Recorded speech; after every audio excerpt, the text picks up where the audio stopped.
Hi guys, so, oh, this is dark. I'm sorry it's dark. I'm in my bedroom. 31 weeks, nothing really changed. I noticed the baby was really active and I went through some slight nesting, if that is what you want to call it. I mean, I kept getting up at 5 o'clock in the morning with like the urge to clean. And I hate doing stuff last minute, so I washed all the newborn and some of the 3-month, some of the 0 to 3 month stuff. And me and hubby put together all the nursery items that you all saw in the baby shower haul. That was when I was 31 weeks. At 32 weeks, my doctor's appointment went very well. Blood pressure was normal. It's always normal. It's been 110 over 77 or 115 over 75. It's always been around that mark, always, since we got pregnant. I gained 1 pound from my last appointment that I had on June 9th. So I'm 213.5, or I was when I was at 32 weeks. I'm not 32 weeks anymore, but I was 213.5. I'm sorry. The doctor asked me if I was having any contractions, tightening of my uterus, spotting, or leakage. Everything was a no. I don't have any of that. I haven't felt any of that. I didn't feel any of that. At that point, she measured my stomach, and at 32 weeks, I was measuring 33 weeks ahead. I also scheduled 2 birthing classes, a breastfeeding class, and made sure that my husband, my daddy, my husband, or he is, I call him daddy, but was signed up for daddy boot camp. So we've already done all of those classes. I wanted to try to get footage for you guys, but it's a military hospital, and the classes were so tiny, I couldn't even have hid in the back and got footage. I couldn't have done it. So, let's see. I had a lot of stretching pains down in the lower parts of my stomach at 32 weeks. A lot of stretching pains. And then what I noticed, the biggest thing I noticed was that at 31 weeks, my belly button was still all the way, it was sticking out, but not all the way out. And all the stretching pains I felt, I finally realized that my belly button came out more. So, and that was where it was hurting at. So that happened. And then at 33 weeks, I had more stretching pains. And then because my OBGYN here at the military base sucks horribly, they suck. We went ahead and paid for a 3D ultrasound of baby girl. And I learned more at my 3D ultrasound than I learned with my OBGYN. I learned that at 33 weeks, she was still breached. I have a doctor's appointment tomorrow, or by the time you guys see this, today or tomorrow. It's on the 24th. I have a doctor's appointment, and it's my 36-week doctor's appointment, actually. Excuse me. But I learned more. I learned that she was breached at 33 weeks. I'm not sure if she's still breached now. When I went to the doctor at 34 weeks, she was still breached. So she could still be breached. I'm not really sure. I'm going to ask them to check. I shouldn't have to ask them to check, but I'm going to ask them to look tomorrow. And I learned that I am a whole lot of fluid. Like all the weight, the pounds that I have gained, I'm fluid. It's all fluid. It's all fluid. It was like, if I had to show you guys, it was like if this was my uterus, this was baby, this was fluid. It was a lot of fluid. What else?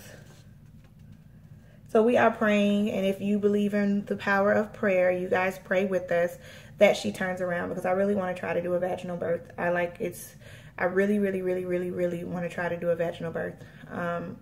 So that is our prayer, that she turns completely around so that we can do that.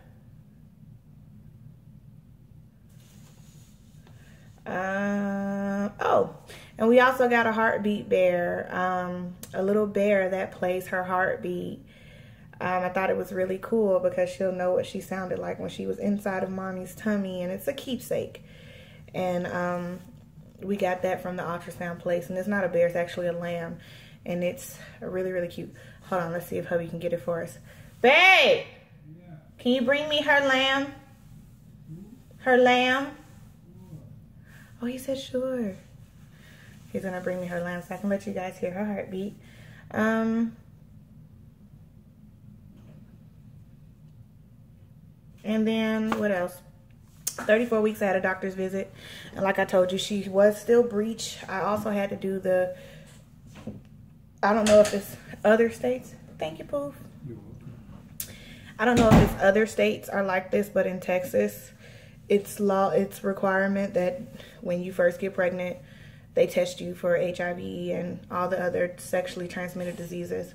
And then when you get to your 3rd trimester, they have to test you again for HIV, because you know HIV has that period where you don't have any symptoms, that incubation period, I guess, if you want to call it that.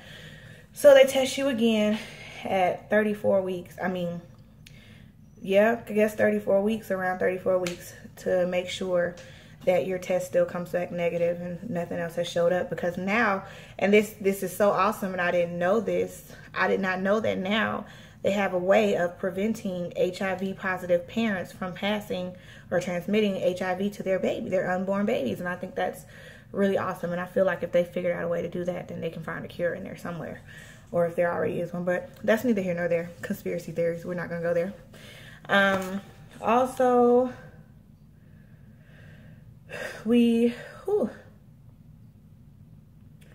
let's see, I've been craving coffee. Trying not to drink that much of it, but I have been craving it.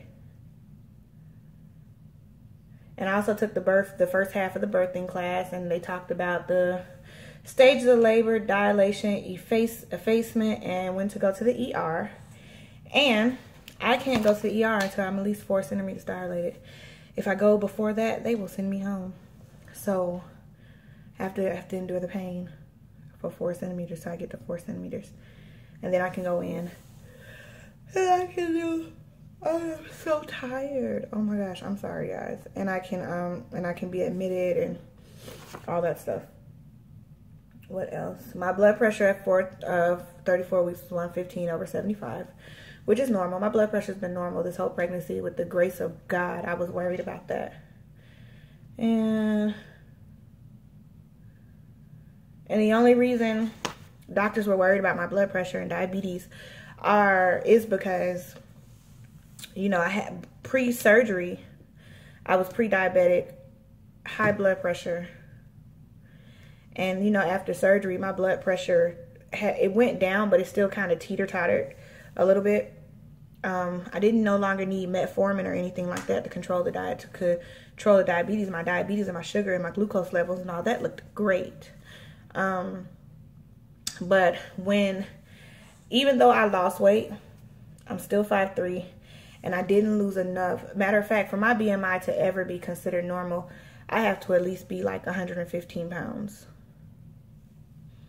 I don't want to get down to 115 pounds, but I have to at least be 150 pounds. And then my BMI will be considered normal. So the fact that I was still, when we found out I was pregnant, I think I was like 186, 185 or something like that. And at 5'3", and with that BMI, I'm not morbidly obese, but it still put me in the obese range. I wasn't in the overweight range. I was in the obese range still. So be that as it may, they were worried about my blood pressure, being that my BMI was still like 34, and which still put me at being obese, which put me at risk for gestational diabetes, high blood pressure, and things like that during my pregnancy. But by the grace of God, my blood pressure has been great. My diabetic numbers have looked awesome. So I don't have high blood pressure, and I don't have gestational diabetes. So that's awesome. That's awesome. Thumbs up. I also stopped taking my iron pills because they were making me constipated. I couldn't poop. And so I took myself off of them. And the last test I did too with the HIV test was to check my iron levels to make sure I wasn't showing any signs of being anemic. And I'll find the results of those on the 24th when I go to my 36-week checkup.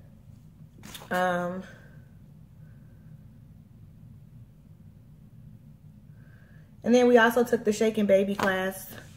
And when I tell you that class was a waste of time, because I just feel like it's common sense, you know, not to shake your baby, right? Like, and all they did was show us a video of a guy who shook his baby, and then he punched his baby 3 times in the stomach, and then he shook the baby again, and then he just dropped the baby on the floor.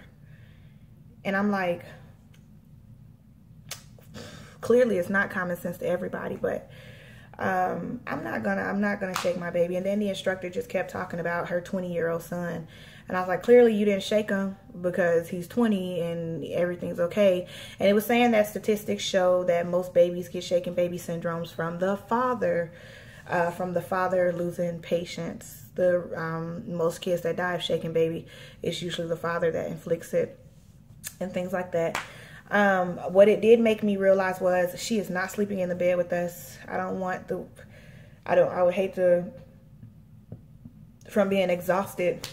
I'm not going to breastfeed her if I'm tired. I will pump at night and give her a bottle. She's not sleeping with us because my husband chokes me out in his sleep. Like, he sleeps wild. You see, our bed isn't that big. We just have a standard queen size bed. So, and my husband in that queen size bed, he's kicked me out the bed. He's like rolled over and put his hand on my neck and all of that stuff. I've told you guys how well he sleeps. So no, she is not sleeping in the bed with us. Actually, her on the other side of the bed by where that open door is, I'm actually going to have her bassinet. That's my side of the bed. So I'm going to have her bassinet sitting over there with us, with me. So she's right there by the bed, and she is going to sleep with us until she's probably about 6 or 7 months. She'll be in the room with us. But overall, I've been sleeping a little more, peeing a lot more frequent, craving a little more. My cravings are a little more intense. Like, when I want it, and I have to have it. And if you don't get it, I'm going to be mad. Like, they're intense. Sometimes I don't have an appetite at all. I'm a little more irritated, and I can't get comfortable to save my life. Sleeping sucks. I've never been a slide sleeper. I've never been a side sleeper. And if I sleep, they tell you to sleep on your left more than your right. But if I sleep on my side, I have to go like this during the night. I've told you guys that before because I've woken up with my shoulder sore from just being rested on it too long. But my leg will be sore, like it's just too much weight bearing down on that one side of my body. So yeah. I can't get comfortable to save my life. I'm peeing so much more. Wait till my next week's up. Actually it'll be the last pregnancy update because I'm at the end of my pregnancy now. Because right now I'm currently 36 weeks pregnant. So the last update that you guys get will be my 35 through 39 weeks if I make it to my 39 or 40 weeks if I make it that far. But it'd be 35 through 39 weeks, and that'll be the last pregnancy update. Then after that, it'll be our birthing story, the downtime while I'm what's the word I'm looking for, while we're bonding with my baby. I already have pre-recorded videos for you guys to look at, like our birthing story, her name, and why we chose her name. What we have, let me see, we have our Texas baby shower is on the 25th. It's this Saturday coming up. So I'll have a vlog and a haul of what we got there. Like I said, we'll do her name reveal and why we chose her name and what it means. What's in my hospital bag. Our birthing story, like I said.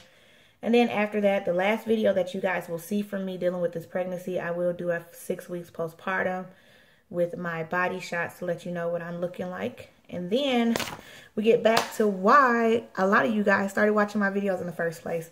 We get back to the rebirthing of my gastric sleeve journey. Because we are going to somewhat have to start over a little bit. We'll get back to that. So I'll catch you guys on the flip side. Thank you guys for your patience and understanding. And I'll see you guys later. Bye-bye.